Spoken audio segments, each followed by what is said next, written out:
All right, reaction to last night, of course.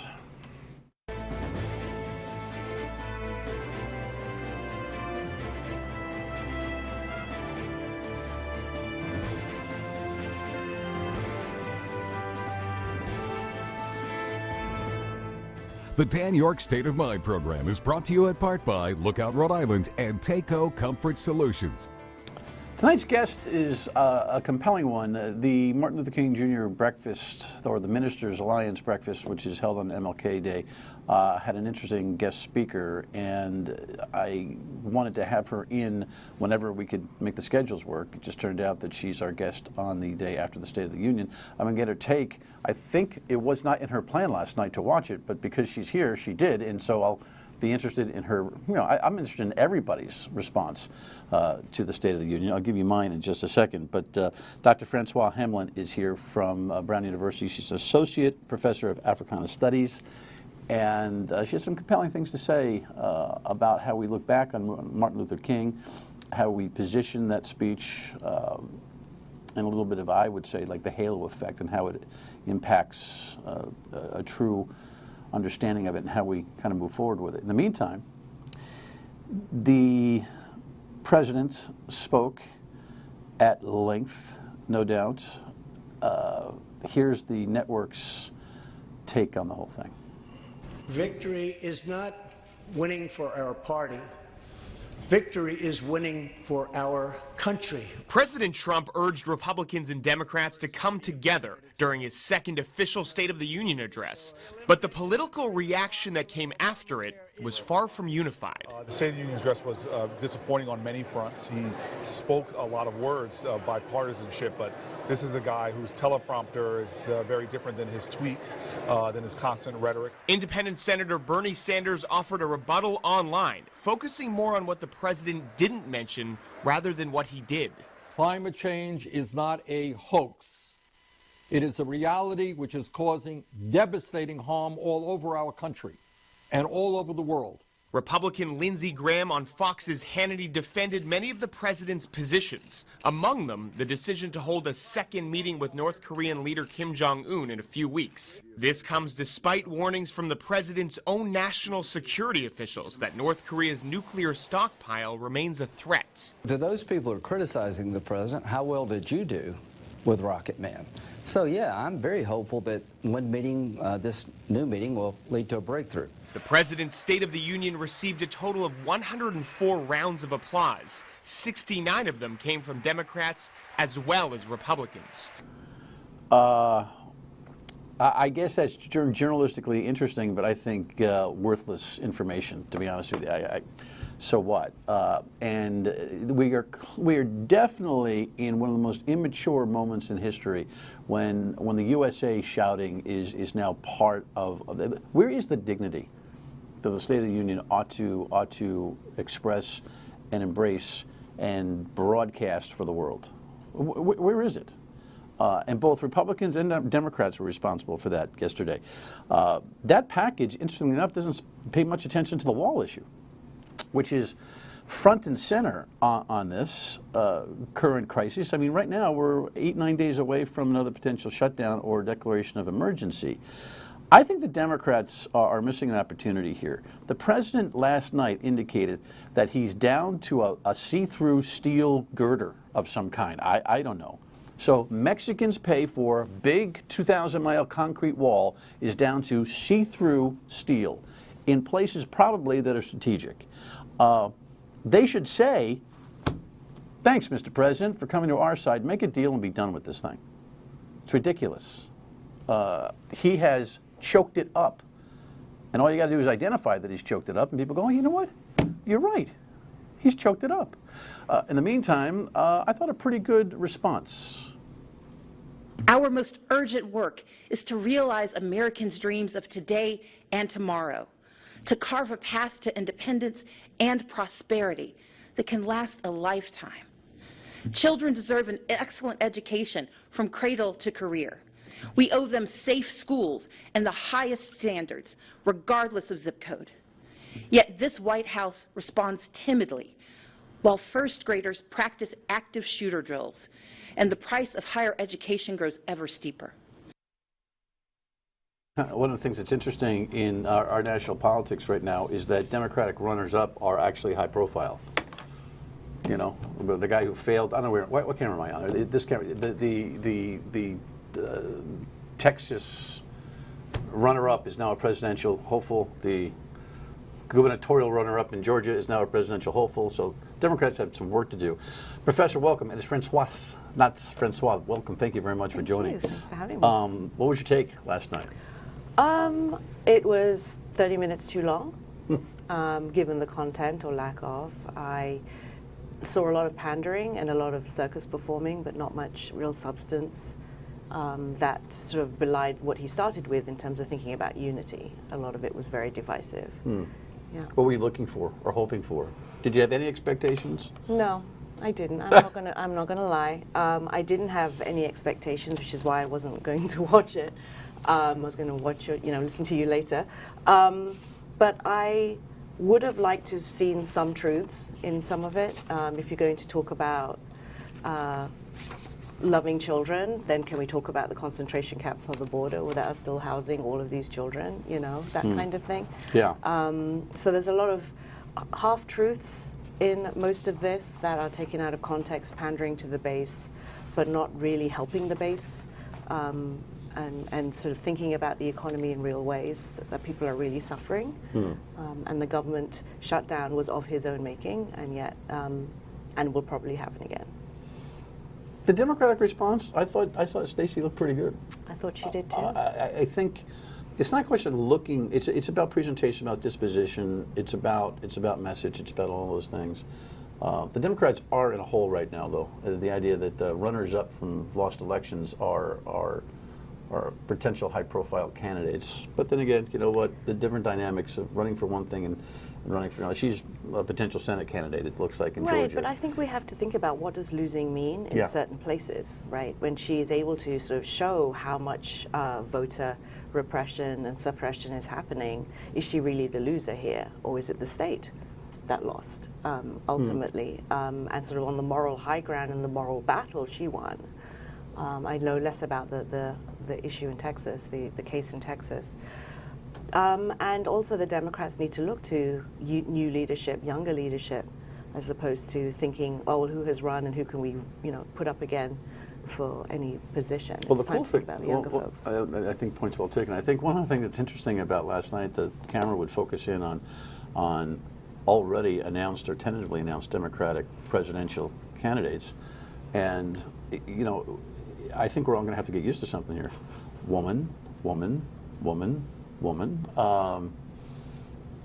It's going to be a different 2020, no doubt. Perhaps. It's still a long way away. I'm from England, so this sort of 2-year lead-in is kind of exhausting to me, because in England we get 5 weeks, and the call to election is done. Right.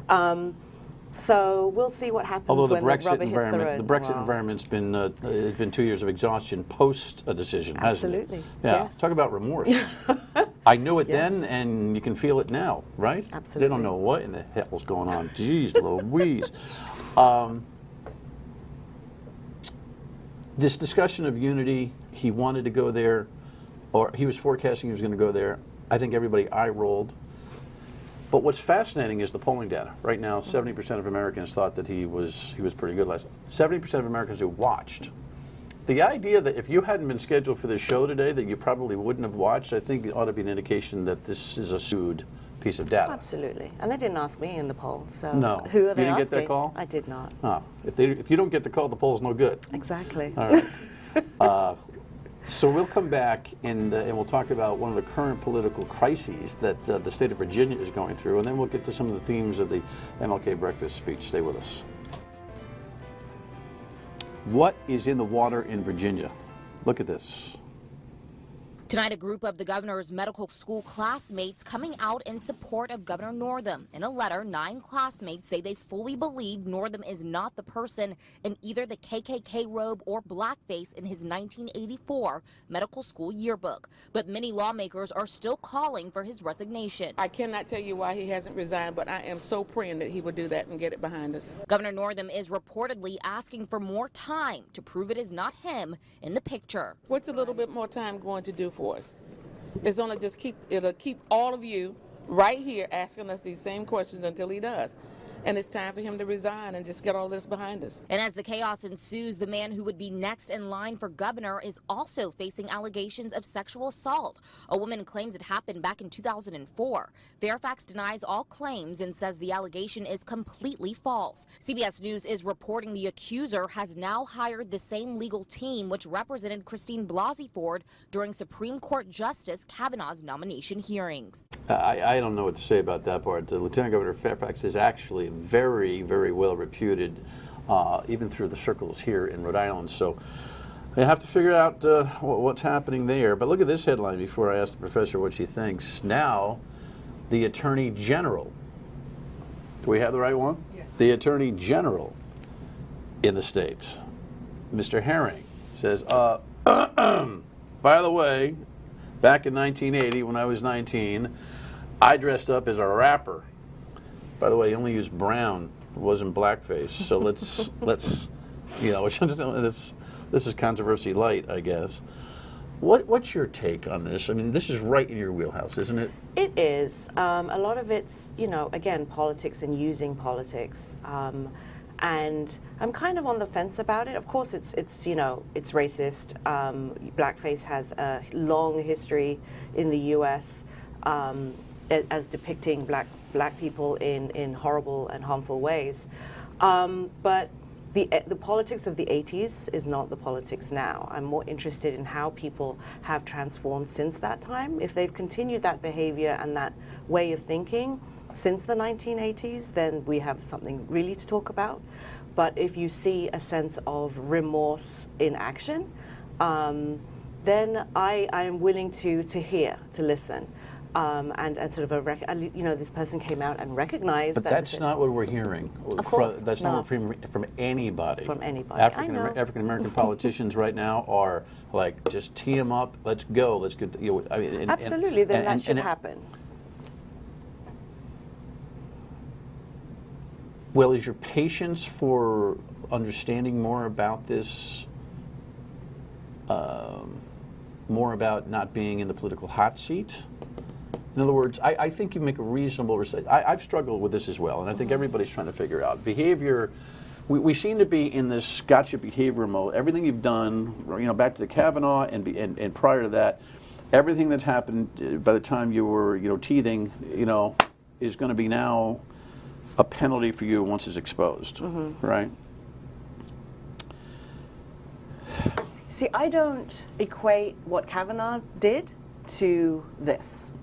What worries me is that this was in a medical, you know, a medical yearbook, which means they're older people. Sure. So, and these are also people who are going to be out in the world. But he says that picture's not him, right? So, okay. So we need to prove that. Right. The crisis management ridiculousness of this is, I mean, I don't know who's advising him. On a Friday, he gets this, and it comes out, and he's like, oh boy, I better whip up I'm not that guy anymore type of thing. And then by Saturday morning, he's figuring out he's going to call a press conference and say, that's not me.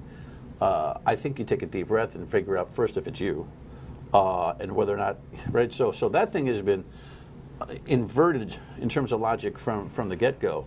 Now that the Attorney General in that state is coming up with, oh yeah, me too, is interesting. I think the governor's problem is that it was like, yeah, that's not me in the picture. But while we're at it, let me tell you about this Michael Jackson thing that I was doing. Give me 90 seconds on the historical relevance of the blackface dynamic and why you think a lot of white America doesn't get it or didn't understand it or maybe did and ignored it. Right. Well, blackface was used particularly in the 1800s because black performers weren't allowed on stage. And so white people would burn cork, put it on their face, and perform these comical, clownish renditions of black people that sort of fed into every stereotype you can think of surrounding black people. As lazy, as watermelon eating, as the grinning fool, dancing, you know, complete buffoonery. So that is the tradition. The whole term of Jim Crow comes from a minstrel show, a white minstrel show in the 1830s. So all of that is being dragged through to, you know, this 21st century, this history. And because, you know, as a historian, I always bemoan the fact that most Americans don't know their own history well enough to understand this, you know, why black people are very upset with this and why everyone should be upset. Well, there's American history and there's black history, and there's a constant conversation about why black history is not equitably treated, correct? Absolutely. Yeah. So the white kid, teenager, who thinks Michael Jackson's cool and who tries to portray Michael Jackson in a Halloween party costume, who makes their face black, unwitting to this history, is where? I think that is 1980. I think in 2000, you know, in this century, people should know better. It's been out there. I think people should know better. I think that's parents should be up to this and not letting that happen. When you see teachers doing it, that's unconscionable, right? I've seen a lot of reports of teachers doing this, and you know, then having to resign because of doing this. But I think there is enough information out there that this shouldn't be the case. This shouldn't be happening. In the 1980s, maybe a bit more, because you know, in the field myself, the history was in the process of being written at that point. I wonder how, I wasn't joking. I was being sarcastic, but I wasn't joking. I wonder how many more public officials, not only in Virginia but in the country, are going to have to say, all right, you know, me too. Didn't get it. Sorry. Right. That's my. Oh, this could be a slow bleed, right? Absolutely, but that's my hesitation about being historically specific with, you know, what happens in the 80s, and then, you know, sort of coming to that realization through life and, you know, through knowledge and acquiring knowledge that this was wrong, and not doing it anymore and making amends in how you live your life and what your politics are. So the governor of Virginia is you would love to have you around because he's trying to position this so that he can be part of a conversation about better understanding, about healing, about all of this kind of stuff. It seems like he's authentic about that. I don't know enough about him to judge. Me neither. But it doesn't feel like he's going to get that chance. And I think when people are screaming for you to resign perpetually, it does render you somewhat leaderless, right? Right. And I don't know if that's right, though. I understand. But I think also what you said about sort of his kind of back and forth in how he's treating it hasn't helped his case. I agree. At all. And the fact that it's in a medical yearbook as opposed to a high school yearbook, which means he's older. And this is also a professional organization, right? A professional school where they're treating people. And sort of, you know, we can talk about medical racism and sort of racism within the healthcare system. And so if that's being allowed in med school, how can we assume sort of those ideas aren't being spread into how folks are being trained to think about black folks as their patients? Here's a question off the subject but related. The word racism and racist has been tossed around at warp speed lately, and there's a lot of accusations that the president is one. I'm not a fan. Anybody who watches or listens to the radio show knows I am not a fan of the president. I'm not ready to go to the he's a racist thing. Are you? Yes. Because? Because he's a racist.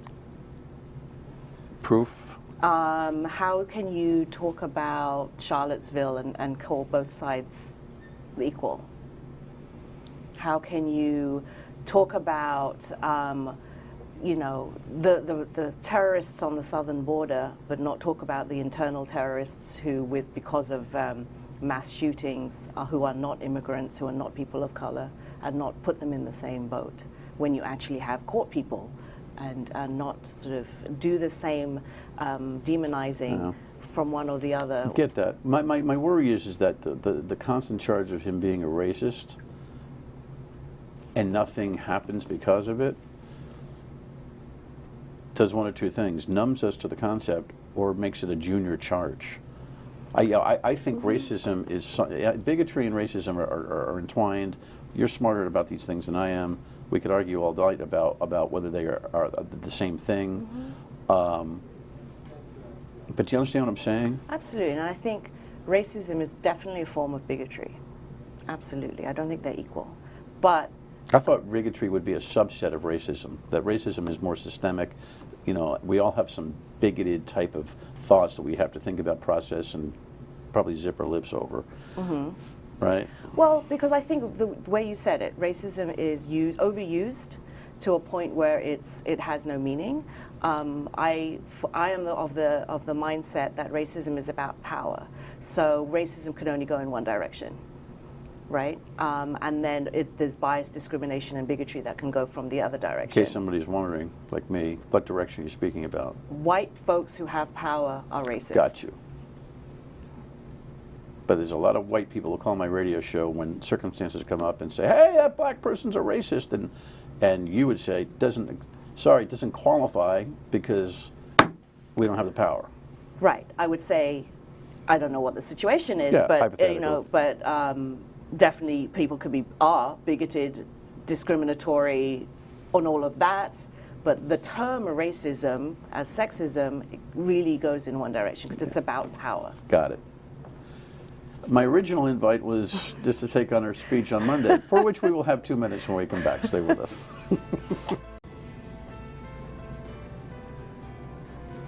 Yeah, so I thought you had a good speech on MLK. Please come back and we'll elaborate on some of the things if we're not necessarily caught in news cycles here.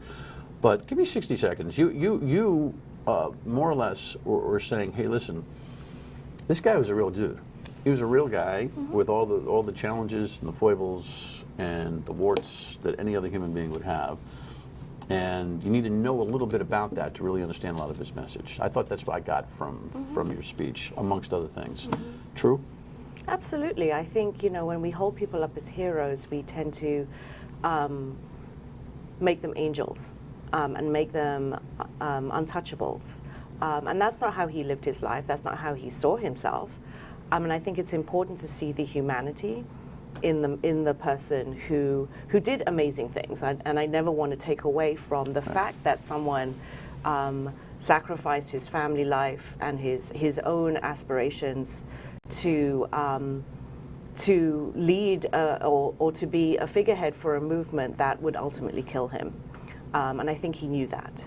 So I don't want to take away from any of that, but we live in a country, in a time where if we think about history through great men, these images of great men particularly, it kind of then allows us to step back and say, well, I can't rise to a leadership position because I could never be like that. Because everyone always asks, where's the next MLK? Where's the next MLK? And the question is irrelevant, unnecessary, faulty, which? Well, I think leadership is from the top down and the bottom up. So where's, you know, if why are we looking for someone else to do something that we know we need to do ourselves, or we should be doing ourselves?